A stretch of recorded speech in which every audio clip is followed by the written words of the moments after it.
नमस्कार। सूचना का ज्ञान चैनल में आप सभी का स्वागत है। मैं हूं के सिंह। आरटीआई कार्यकर्ता को दिन प्रतिदिन कुछ ना कुछ राहत मिलते जा रहा है। सुप्रीम कोर्ट भी चाहते हैं कि सभी सूचना आयोग के पद भर जाएं और इसी संबंध में सुप्रीम कोर्ट ने एक आदेश जारी किया कि 3 महीने में खाली पड़े सूचना आयोग के पद को भरा जाए।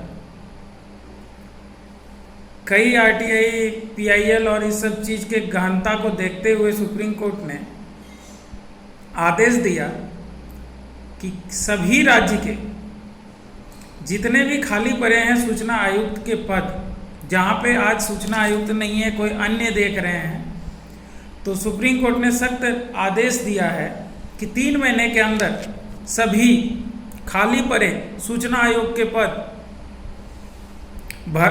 भरने हैं। सभी राज्य सरकार को और सभी को आदेश दिया कि खाली पड़े सूचना आयोग के पद को भरिए 3 महीने के भीतर।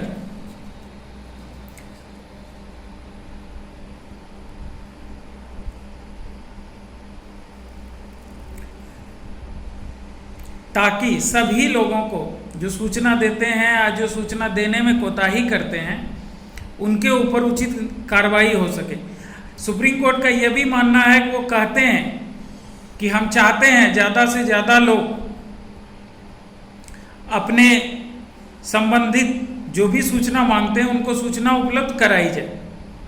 लेकिन कुछ नाराजगी भी जताई है। कुछ आरटीआई कार्यकर्ता ऐसे हैं जो अपने लोभ और लालच के लिए या अपने व्यक्तिगत काम के लिए आरटीआई का दुरुपयोग करते हैं। उस पर कुछ टिप्पणी की है सुप्रीम कोर्ट ने। सुप्रीम कोर्ट ने टिप्पणी करते हुए कहा कि लोगों को सूचना मिलती रही, इसमें हमें कोई आपत्ति नहीं है, हमें खुशी है। लेकिन आरटीआई के चलते कई सरकारी विभाग काम नहीं कर पाते हैं, क्योंकि कुछ लोग अपना व्यक्तिगत सूचना मांगने लगते हैं, जो कि व्यक्तिगत सूचना आरटीआई में मांगना नहीं चाहिए। आरटीआई कानून इसलिए बनाया गया है कि लोगों को आरटीआई एक्ट के तहत सरकार से संबंधित खर्च किए गए या अन्य विवरण आपको उपलब्ध कराए जाए, ताकि लोगों को सहूलियत हो, ना कि आपके व्यक्तिगत कार्य के लिए। तो इसीलिए कुछ आरटीआई कार्यकर्ता जो अपने आप को सूचना अधिकार कार्यकर्ता बताते हैं और वो व्यक्तिगत लाभ के लिए पत्राचार करते हैं, व्यक्तिगत फायदे के लिए करते हैं। हाँ, सम्मिलित फायदे के लिए ठीक है, आपका व्यक्तिगत लाभ नहीं होना चाहिए। कई लोग व्यक्तिगत लाभ के लिए करते हैं, जब और व्यक्तिगत लाभ वाले ज़्यादा तक पीआईएल भी करते हैं, जो कि सीजीआई ने कहा है कि इस तरह का कार्य ठीक नहीं है, जिससे लोग कार्यालय में काम नहीं कर पाते हैं। सुप्रीम कोर्ट ने 3 महीने में केंद्रीय और राज्य सूचना आयोग के खाली पद को भरने का आदेश दिया है। उन्होंने कहा कि हम चाहते हैं कि लोगों को सूचना मिलती रहे, लेकिन सूचना के अधिकार आरटीआई के तहत कई सरकारी विभाग काम नहीं कर पाते। उन्होंने कहा कि लोग खुद को आरटीआई कार्यकर्ता कहते हैं, जबकि आप अगर आरटीआई कार्यकर्ता हैं तो आपको अपने से आरटीआई कार्यकर्ता ना हो, लोग न्यूज़पेपर के माध्यम से कहे, लोग कहे, तो आपको आरटीआई कार्यकर्ता कहा जा सकता है। तो कई लोग लिखते हैं और कई लोग जो अच्छे कार्यकर्ता, कोई एक आवेदन करते हैं कभी जीवन में अपने लिए, वो भी अपने आप को आरटीआई कार्यकर्ता कहने लगते हैं। तो आरटीआई कार्यकर्ता आप तभी होते हैं जबकि आपके बारे में कोई अन्य लिखे, आपके लोकल पेपर में पत्राचार हो, आपके लोकल के न्यूज में आपका आए कि आप आरटीआई कार्यकर्ता हैं, आपने लोगों के लिए या सामूहिक व्यवस्था को दुरुस्त करने के लिए आपने आरटीआई फाइल किया, तो आप एक्चुअल में आरटीआई कार्यकर्ता माने जाते हैं। आपने जनहित के मुद्दे को उठाया तो आप एक्चुअल आरटीआई कार्यकर्ता माने जाते हैं। आपने गरीब असहाय निर्बल की योजना को दिलाने के लिए आपने आरटीआई फाइल किया तो आरटीआई कार्यकर्ता कहे जाते हैं। आरटीआई कार्यकर्ता अपने व्यक्तिगत कार्यों के लिए 1-2 आरटीआई करके आरटीआई कार्यकर्ता कोई नहीं बन सकता, ना कोई सर्टिफिकेट होता है इसका। आपके निरंतर प्रयास से समाज में सुधार आए, राज्य में सुधार आए, जिला में सुधार आए, प्रखंड में सुधार आए, तो आप एक्चुअल में आरटीआई कार्यकर्ता हैं। चीफ जस्टिस ने टिप्पणी करते हुए कहा कि ब्लैकमेल करने के लिए भी आरटीआई करते हैं।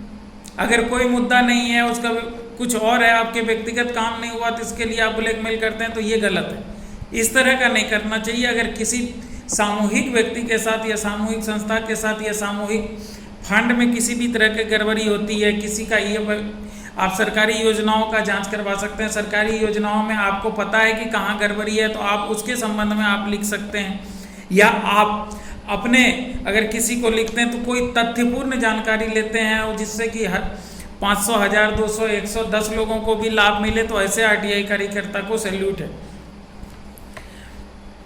सीजीआई ने कहा कि हम आरटीआई के खिलाफ नहीं हैं, हम आरटीआई का सहयोग करते हैं और हम चाहते हैं कि अधिक से अधिक जानकारी आप लोगों को मिले, लेकिन इसे लेकर के गाइडलाइन बनाने की सख्त जरूरत है। ये सीजीआई ने निर्णय लिया कि इसके आज ना कल फ्यूचर में इसको लेकर के गाइडलाइन बनाने की सख्त आवश्यकता है। हम सभी आरटीआई कार्यकर्ता से निवेदन करते हैं कि आप लोग अपने क्षेत्र में, अपने समाज में जितना बेहतर हो सकता है, जितना इंसाफ दिला सकते हैं, जितने सिस्टम को सुधार सकते हैं, आप आरटीआई फाइल जरूर करें। और हम चाहते हैं कि समाज में कम से कम 10-5 व्यक्ति को आरटीआई का ज्ञान होना चाहिए। अगर आप भी जनहित के मुद्दों को लेकर के आरटीआई फाइल करना चाहते हैं किसी भी राज्य में, केंद्र में, तो आप हमसे संपर्क कर सकते हैं और हम आपको गाइड करेंगे कि जनहित के मुद्दों को लेकर के, और किसी व्यक्ति विशेष को आघात पहुंचाने के लिए नहीं, किसी पदाधिकारी के ऊपर झूठे आरोप लगाने के लिए नहीं। जो एक्चुअल है, अगर आपके पास साक्ष्य है तो उस आधार पे आप संबंधित विभाग से, संबंधित आरटीआई कार्यकर्ता से, आरटीआई सूचना अधिकार के पावर को यूज करके आप संबंधित जानकारी ले सकते हैं। अगर जानकारी आपको अच्छी लगी होगी तो आप लाइक, शेयर और सब्सक्राइब जरूर करें, ताकि हमारा हौसला बढ़े और हम आगे निरंतर आपके सेवा में इसी प्रकार का नया वीडियो लाते रहें। धन्यवाद। जय हिंद।